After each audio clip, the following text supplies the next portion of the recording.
Funding for this program is provided by Annenberg CPB to advance excellent teaching. The Roman Empire withstood war and the madness of its rulers until the stamp of Greco-Roman culture was left on Europe and on the Mediterranean world. Among those affected were the Jews, and through Jews, a new heresy spread that would transform the West. Early Christianity, this time on the Western tradition.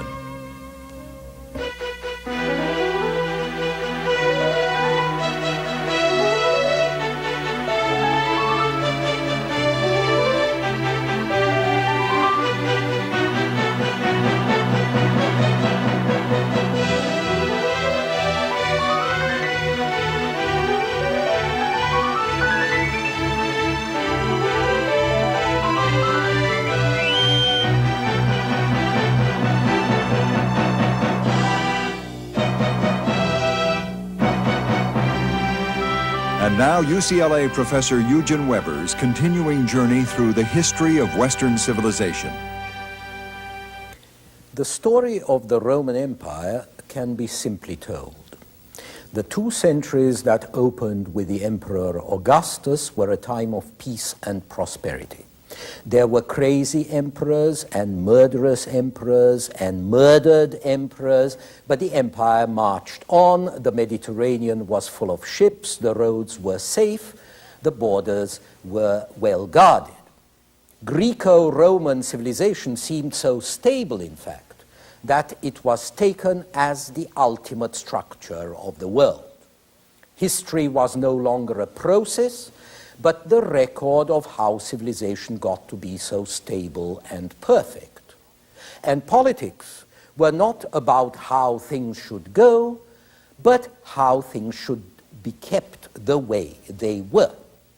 The 3rd century, however, was a time of troubles, of war, of civil war, until the reign of Diocletian from 284 to 305, which was a period of reorganization and reconstruction.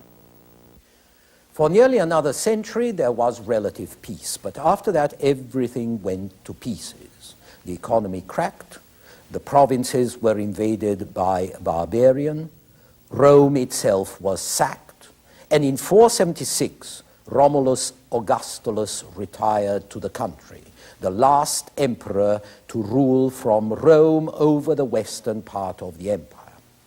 And so the end came just about 5 centuries after the Battle of Actium and the beginning of the Peace of Augustus.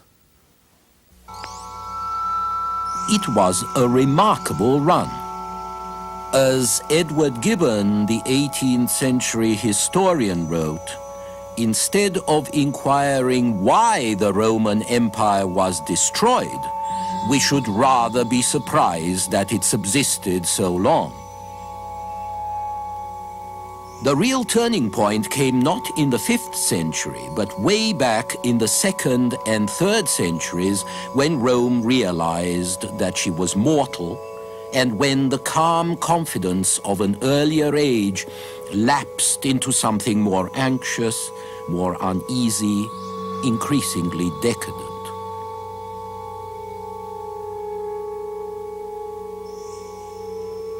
You can chart the change in the portraits of the emperors. This is a bust of Trajan, who ruled from 98 to 117 and who was one of the best emperors Rome ever had. He seems to have grown old with a sense of humor and a certain skepticism. 50 years later, however, emperors, just like their subjects, looked sad or worse. This is a portrait of Marcus Aurelius, a Stoic who ruled from 161 to 180. He was an excellent emperor, but one who seemed to carry the weight of the world on his shoulders. From that time on, the emperors range from sad to worried, as in this portrait of Decius, to brutish, like the Emperor Caracalla, or to simply insane, like the young Commodus, son and successor of Marcus Aurelius, who rejected the rationalism of the Stoics and invoked the protection of every Oriental deity in the book. Cybele, the Great Mother from Asia Minor, Mithras from Persia, Isis from Egypt, and any other god who promised salvation or immortality. So in the course of 1 century, the Romans shifted from confidence and stability to anxious uncertainty. And their view of the world shifted as well, especially in religion and philosophy. Back in the 2nd century BC, when Rome first became open to Greek ideas, the philosophy that became popular was Stoicism. You remember that for the Stoics, the basis of morality was conformity with nature, not only one's truly human nature, but also that of the divine world order. The wise man perceived true nature and true order and conformed to them. The Romans adapted this to their needs by emphasizing self-mastery, temperance, courage, dedication. But they also learned the universal humanitarian ideas of Stoicism and their limited original notion of virtu as manliness in the service of the state. This was enlarged and enriched. The old parochial morality was broadened into a new humanism. Men like Cicero tried to apply humanism to the practical problems of political and social life. Born in 106 BC, Cicero, shown here, was a Roman orator, statesman, and philosopher until his outspokenness against Mark Antony and Octavian got him killed. It was in the name of a more humane philosophy that the Stoic Seneca became the tutor and then the counselor of the young Emperor Nero, until Nero accused him of conspiracy and ordered him to take his own life. And it was Stoic philosophy that helped justify a princeps like Augustus, a first citizen, that is, who would be the wise and virtuous protector of the state. The Stoics had transformed the Platonic notion of a philosopher king into the idea that all men were equal in essence, but not in ability or virtue. There were a few superior souls, like Augustus, who had pressed through to lighter knowledge, and these alone could conceive and carry out what was good. And many of the reforms of Augustus reflected this conception of the exceptional man, a man with a mission who set out to re-establish and secure the balance and harmony of the world that were threatened by excess and corruption. Hence Augustus's efforts to restore the old moral virtues, to reaffirm traditional marriage, to re-establish old religious practices and the religious rituals of old Rome. This, incidentally, is a shrine in a sacred landscape. To train and to hone a ruling elite based on Greco-Roman humanism, whose values would still be taught in school in the 19th and 20th centuries. But this Augustan restoration, which lasted a long time, ultimately proved precarious because it depended on exceptional individuals to handle an immense and overwhelming task, the governing of an empire. And these outstanding individuals were not always available. The restoration was also shaky because the culture that was offered to, or rather imposed upon, the lower classes by Augustus, this clashed with a brutishness and irrationality that was common among the lower classes. And rationality sat uneasily on the upper classes as well, so when hard times came, it proved a veneer easy to discard. Augustus tried to introduce an ascetic, elitist philosophy good for the brightest and best. These men were told that public service was their duty and that power had to be exercised only to good ends and then with moderation. But the religious rituals were too businesslike, too cool for hot periods, and the philosophy was too demanding for normal people. So when security collapsed and the economy broke down, danger and death were more on their minds and in their art. Stoicism was replaced by new ideas and new aspirations.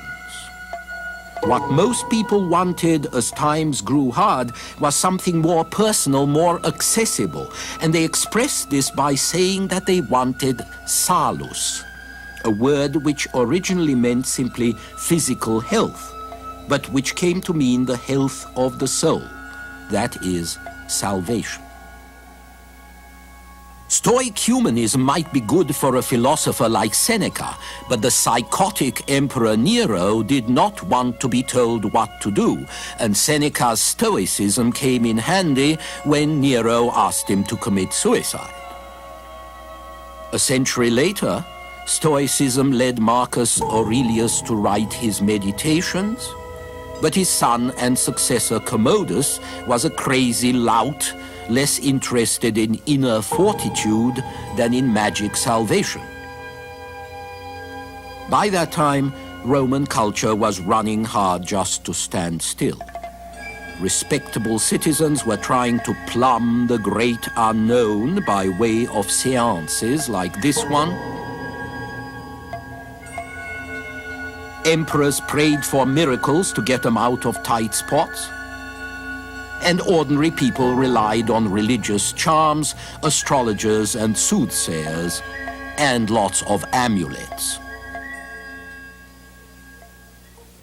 If you're caught in an air raid and the bombs are falling, you know that virtue or wisdom or strength make no difference and you pray for divine intervention.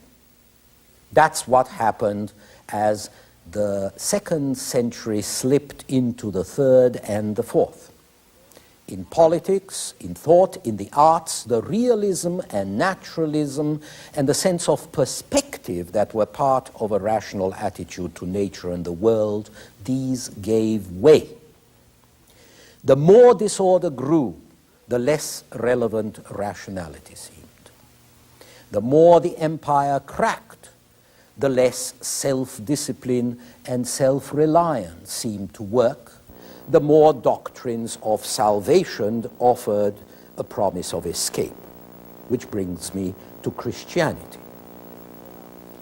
There are 3 things we have to bear in mind when we look at early Christianity. First, the cultural context of a Hellenistic world all around it.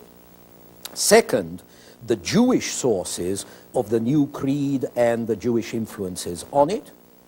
And third, the changes in the contemporary world between the 1st century when Christianity was born and the 4th century when it was recognized by the Roman state.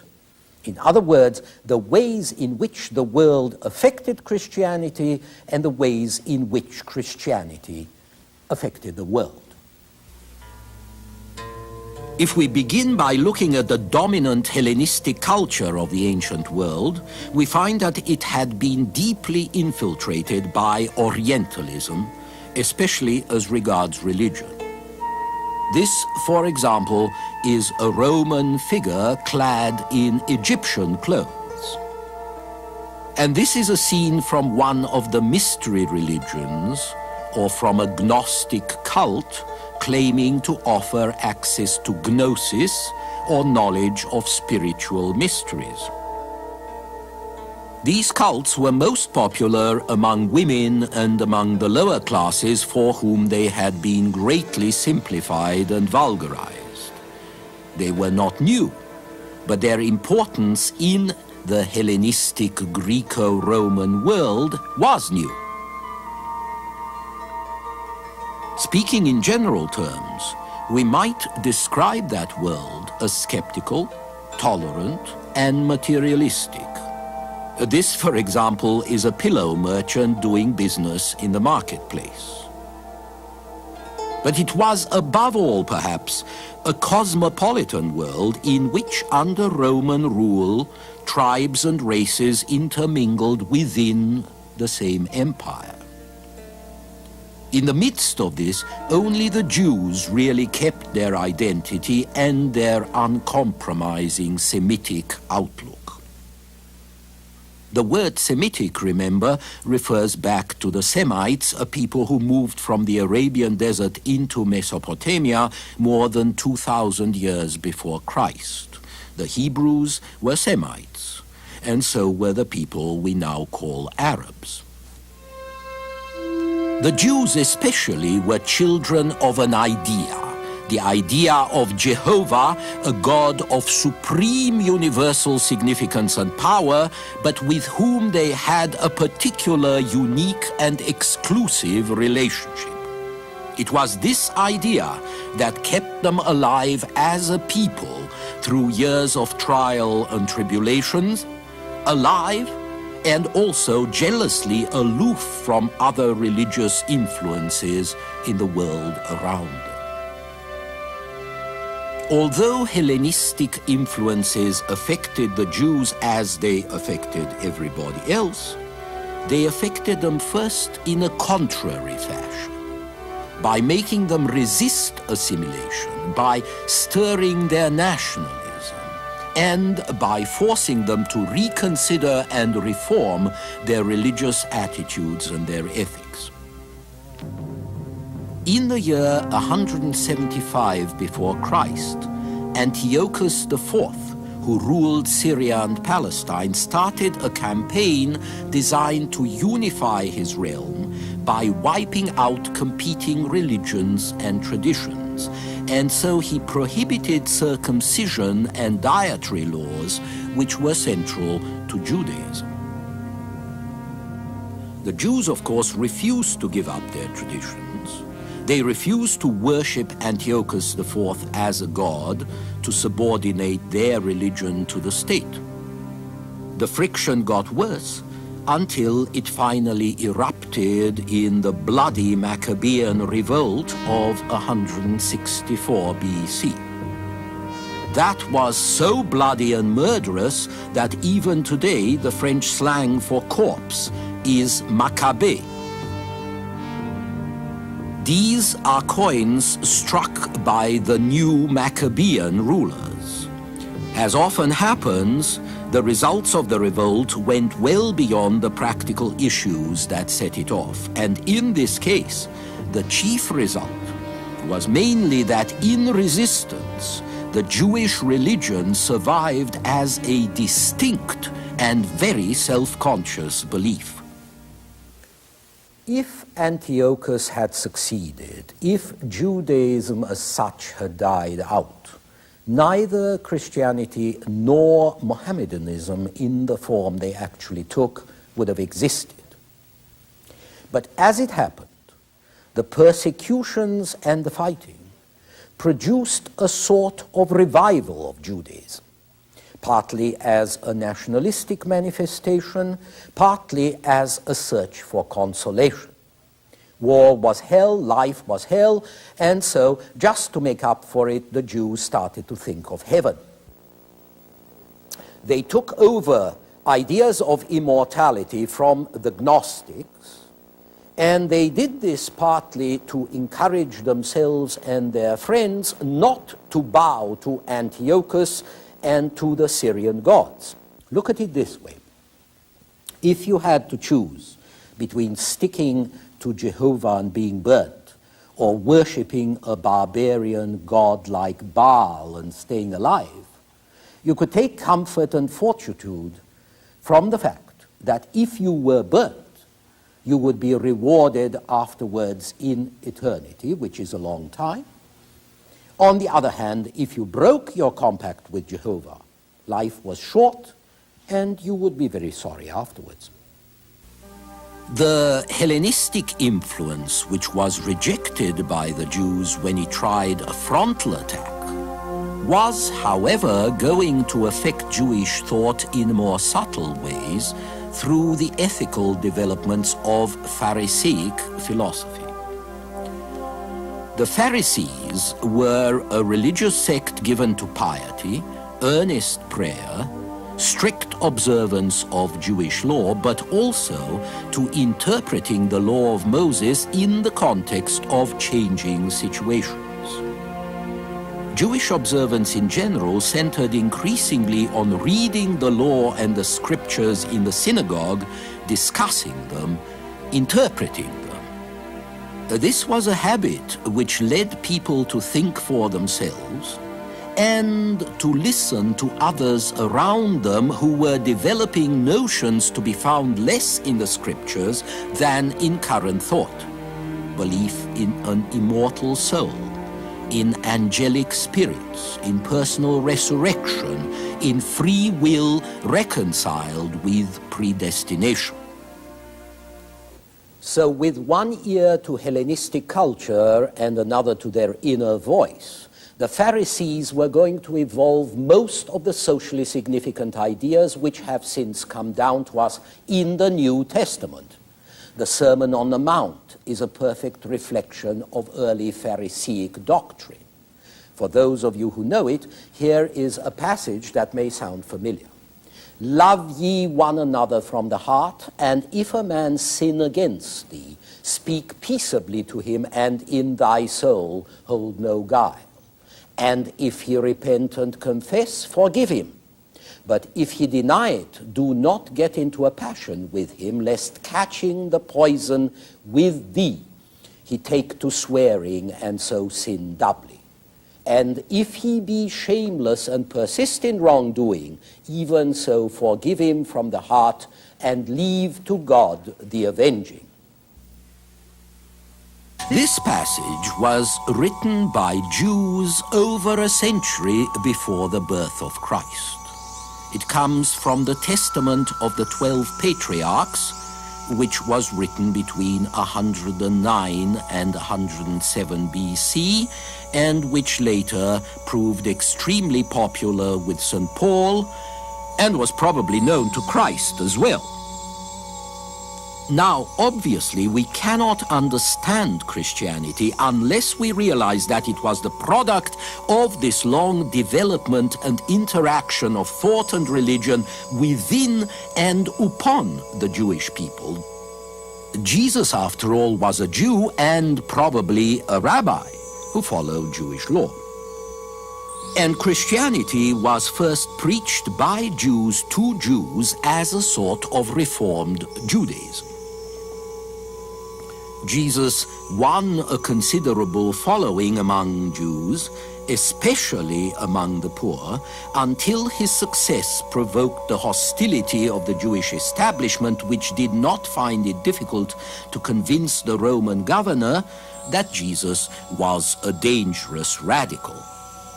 So the Romans put him to death in Jerusalem, probably in 30 AD.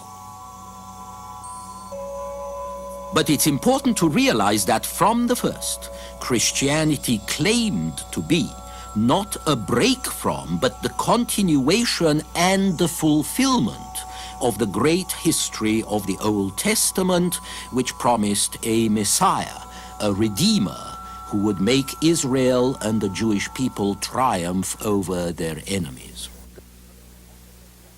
The Christians inherited a lot of things from the Jews, including the Semitic sense of world worthlessness and the conflict between body and spirit. And they took over, too, the typically Jewish vision of a blinding, all-powerful God above and the abject condition of man below, with his overwhelming sense of sin and a passion for salvation. But this salvation could not come from anything man could do, as the rationalist Greeks might have argued, but only from God, or, as St. Paul later put it, from faith in God, which in Christian terms is simply faith in the reality and value of Christ's sacrifice. However, there is one thing to remember about all this. At the beginning, in order to be a Christian, you had to be a Jew. There was no thought of separateness in Christian communities which were merely reformed religious groups within a Jewish community. We shall see how this changed and why in our next program.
Funding for this program is provided by Annenberg CPB to advance excellent teaching.